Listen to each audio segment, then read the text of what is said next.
Hello and welcome back to part 4 of the Native American Culture and Medicine session. And in this session we're going to focus on South America and in particular on the South American civilization of the Incas. And my guess is that you have heard of the Incas. They are often referred to as a trilogy with the Mayans, the Aztecs, and the Incans. And they are listed that way because that was their chronological order that they occurred in. And so the Incas were focused around the Andes Mountains in Peru, Ecuador, and Chile. And there's a map there showing what the range of their civilization was at different periods of time. So you can see on the map there it gives dates showing that the early predecessor to the Inca, the Pachacuti, was around 1438. So this was before, again, the Spanish exploration and colonization of the Americas. And the early Inca were just after the middle of the 1400s established in that area.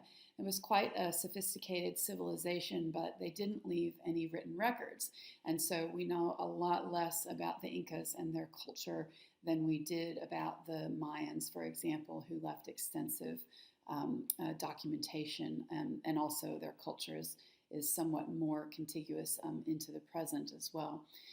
So the Incas it was a mountain culture. The image here is an aerial photograph of the seat of their civilization, which is at Machu Picchu in Peru. It's very, very high up in the mountains, very high altitude, and it is a pilgrimage site today for many people who are interested in curanderismo, which we were talking about in the last section, or the Incan culture. So again, they left no written records, but they did engage in very extensive creation of textiles and stonemasonry. And there is some information that we can glean from seeing these crafts or these building techniques that they used. We know that in their stonemasonry, they didn't use any iron tools in creating these huge stone structures, which you can see on the slide on the in the left-hand picture. And we know that the stones that they used were shaped on site at the place of the construction was taking place. And they were very elaborate in terms of the way they constructed walls and the structures by fitting stones of different shape together without using tools to chisel them off in certain ways. So the Spanish conquest of this area took place in about 1533 and converted the whole area into Christianity, and really was somewhat of the end of the Incan civilization as it had existed in its pure state. And that is, a very common story across the Americas, as we've talked about in previous sessions. So the Incan religion, again, like the Mayans, religion dominated nearly every aspect of their life. For example, when they conquered a new land, they divided the new land about a third to the government, a third to the peasants, and a third for support of religious institutions. So that tells you what they were placing their importance on there. They were very connected to the forces of nature and the success of farming. They were somewhat more of a farming civilization than, say, compared to the Mayans, although the Mayans did farm. And they were, like the Mayans and the Aztecs, were polytheistic. So they had a multitude of different gods, a pantheon of gods is what that's called. They had a creator god called Viracocha, a sun god, Inti. He was said to be the source of warmth, light, and healthy crops, which certainly makes sense. We need the sun to grow our crops. And his wife was Mama Kiya, the moon goddess. She was pictured as a moon, and Inti was pictured as a golden disc sun with a face with radiating sunbeams. And so you see that in the Incan artifacts. Ilapa, or Iyapa would be pronounced probably, the thunder god who brought the rains. Pachamama, the earth goddess, and Pachamama is used in, I would call, sort of New Age realms these days as a reference to what we might also call Gaia, so the totality of the organism that we consider the earth or the universe to be, and Mama Cocha, the sea goddess, as well. And many of the religious ceremonies that they had really centered on agriculture. They were very agricultural people, and the growing of harvesting on crops, but they also had a number of religious ceremonies that were centered around healing or curing illnesses.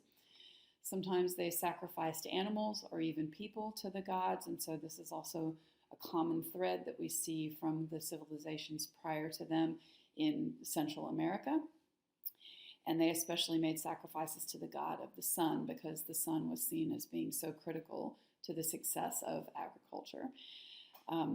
The sacrifices that they would make also would be made following certain events that were destructive, like earthquakes or tragedies like the death of an emperor. So they would make a sacrifice as a way to address that negative thing happening. Incan medicine was quite sophisticated and likely also built on some of the medicines that came before it in the region. They had a sophisticated understanding of the medicinal herbal properties, and as we'll see a little bit later when we dive into European medicine, there was a tree called Cinchona officinalis.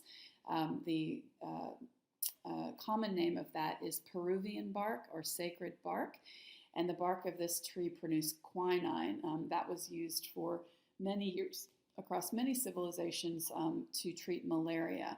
And the Incan people would not have named malaria as such, but they used it to treat the symptoms of malaria, cramps, chills, and also intermittent high fevers. They also used coca, from which we are familiar now as being the source of cocaine. That was being used for pain, and cocaine was used widely in the Western world as a medicine up through the early 1900s, actually, before the modern governments recognized a potential need to make some of these drugs illegal because of their qualities, their addictive qualities, and perhaps damaging qualities. And then their hunters also dipped arrows in curare, and that was a way that they paralyzed the muscles of their prey as they were hunting. And that's an interesting thing to note, that they were not just using plants medicinally, but using them in other ways as well.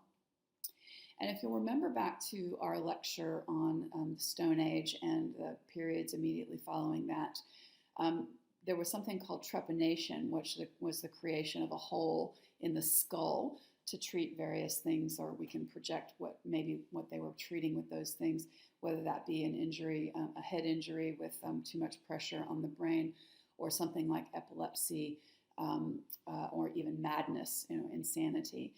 And the Incans were practitioners of trepanation. This was significantly later than the Stone Age period that we were talking about earlier, which was before the Common Era, and we're now well into the Common Era. And they seem to have been very successful practitioners of this mode of brain surgery, essentially. There's some evidence in their archaeological record that some people underwent this procedure multiple times and lived through it multiple times. And so they seem to have honed this and be using it for some purpose for which it had some use. And we don't know exactly what they were using it for, but we can presuppose that they were using it for injuries to the head at the very minimum, but also maybe for things like chronic headaches, like migraine headaches, and epilepsy. Now we'll just take a trip through a few herbs that are of Native American origin, and just to give you an idea of some of the things that we have gotten from South American medicine. So one of them that is a really big popular thing today is acai, and that's the correct pronunciation of that word there at the top of the slide, acai. And the Latin name is there. It is native to Central and South America, and the common name is the Amazonian palm berry. So it's from a palm plant, or palm probably tree, small tree. It is a very strong antioxidant, one of the strongest antioxidants that we have in our food realm these days, and it has also demonstrated anti-cancer and anti-inflammatory properties. And so it's been billed in the popular press in recent years as being one of these miracle foods, superfood that can help with lots and lots of different things, kind of similar to turmeric perhaps. It's available in juices, in powder form, in tablets, and in capsules. And as a juice, it's quite a pleasant flavor. It's not as sweet as some of the berries or other fruit juices that we might be accustomed to in the Western world, but it has quite a pleasant, if slightly unfamiliar flavor. Bromelain, probably of all the things that we get from the native Central and South American materia medica would be pineapple. And of course, pineapple is ubiquitous all over the world as well. Bromelain is one of the phytochemicals within pineapple, and it is a very, very strong anti-inflammatory. So it is native also to Central and South America. Bromelain is extracted from the pineapple so that you can take it in higher doses, but it can also be obviously ingested. But to get medicinal doses, it generally needs to be extracted because larger doses would either be eating really excessive quantities of pineapple, and the effects that might have on you with all that acid might not be the greatest thing. So it's used to relieve symptoms of acute nasal congestion, and that's part of that anti-inflammatory. It reduces mast cell activity in our histamine producers and our mucous membranes, and so it decreases nasal congestion when it's really inflamed, sinus inflammation. It helps to remove dead skin from burns, and so this is part of the sort of acidic nature of the phytochemical, and it really will eat away at dead skin. If you've ever eaten an overdose of pineapple, some people might notice that the inside of your mouth gets a bit raw, and that's because bromelain is essentially a digestive enzyme. Eating it with food will help us digest our food better, and perhaps particularly proteins if we're eating meat or fish or eggs with our meal. And it will digest the inside of the lining of your mouth if you eat too much of it. So word to the wise. It can also be helpful for osteoarthritis and muscle aches. I personally find bromelain to be really helpful for joint pain, and taking it on a regular basis, or even just eating a bit of pineapple or drinking pineapple juice on a regular basis is really great for keeping your joints really freely moving. It's also available in powder form or as a cream for purposes of that topical application, tablets and capsules. And it's often mixed in combination with other anti-inflammatory herbs and compounds that might not necessarily be from these tropical areas. And then we have cat's claw, and cat's claw is relatively unique to the areas of Central and South America. The Spanish name of this is uña de gato. Gato is cat, and the Latin name Uncaria tomentosa. It's a woody vine, and you can see the picture of it there. It's a rendered drawing, obviously. Indications also osteoarthritis, so it's got a really nice anti-inflammatory to it, and rheumatoid arthritis, and it also stimulates the immune system. And so it can be nice for supporting the immune system. It is the inner bark is the part of the plant that's used, and it's used to make liquid extracts, tinctures, and capsules, and also in topical applications as well for the arthritises. And it's worth noting here that for the other two herbs that we just covered, it's the fruit that's used to make the herbal extracts, but in this instance, it's the inner bark. And if we think about this, it implies if you're going to take the inner bark of a tree or a woody vine, you run the risk of killing it. And so we have to think about things like overharvesting of some of these medicinal plants that we get from these native regions, and where they may not be able to be regenerated again if they're overharvested, if the harvesting itself kills the plant. And that certainly is a major concern in herbalism these days, given that oftentimes we will take advantage of a herb that is not native to our own area, that will not grow readily in our own locale, so we can't farm it here. and we source it from overseas sources. And if it becomes a very popular herb, we run the risk of depleting that natural resource, and also exploiting the land and the people who are involved in that. So just a word there for sustainable harvesting and utilizing our own integrity as we approach utilizing medicinal herbs that we're not cultivating. Overharvesting is certainly true anywhere, even in your own local community. So we've covered a lot in terms of coming across all of the Americas in this session 7. And just to give a little bit of integration here towards the end of our lecture, Native Americans are frequently combining allopathic and traditional practices. And one of the things that we see, and we also saw this, for example, in the lecture about African medicine earlier on, a couple of weeks ago, we get to this point where there are some native populations that have a strong preference for staying with their own traditional healing practices, and perhaps may not want to take advantage of the more modern scientific medicine. And there are pros and cons to, obviously, they're making that decision to do that. Sometimes the decision may be made for them based upon the remoteness of their location, or because of socioeconomic concerns of the more modern medicine not being available because of the cost of it. But we do have areas now where our native medicines are starting to blend with conventional medicine.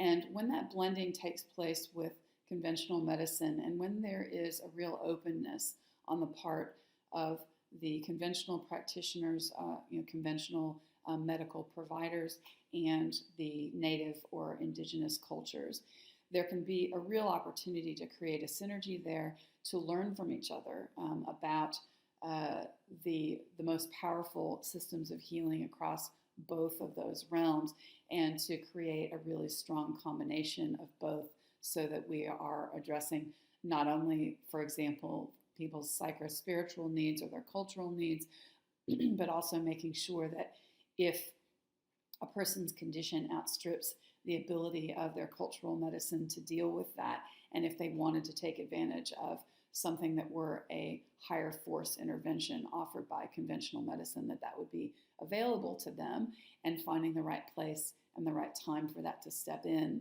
and also honoring anyone who doesn't wish to take advantage of those higher force interventions, because certainly that's a decision that should be open to everybody. One of the things that this integration has demonstrated for us is that spirituality and the importance of spirituality really needs to be incorporated into health promotion and wellness. If we look at some of the deficits of conventional medicine, a lot of that relates to the absence of spirituality or culture even in our modern conventional medicine. And that's starting to change as well, as conventional medicine is starting to move a bit towards being more holistic, or recognizing that people have spiritual or even religious needs that need to be tended to. And where that shows up most in modern medicine now is in hospice care or with the terminally ill. And we can hope that spreads out and becomes more diverse in terms of being able to deal with different types of beliefs, because patients are obviously a very diverse group. And that's a bit of an uncomfortable place in conventional medicine at the moment, and really requires everybody involved in wanting to make that expansion to have a really open mind. And with that, we've come to the end of session 7, the end of part 4. We have your revision questions here and your other food for thought question. What responsibility does conventional medicine and pharmacy have to native forms of medicine in the present day? And this relates to some of what I was just talking about in terms of sustainable harvesting, etc. So your references are there if you'd like to go and dive deeper into any of those things to read. And with that, I bid you goodbye to this session, and look forward to seeing you in later sessions this semester.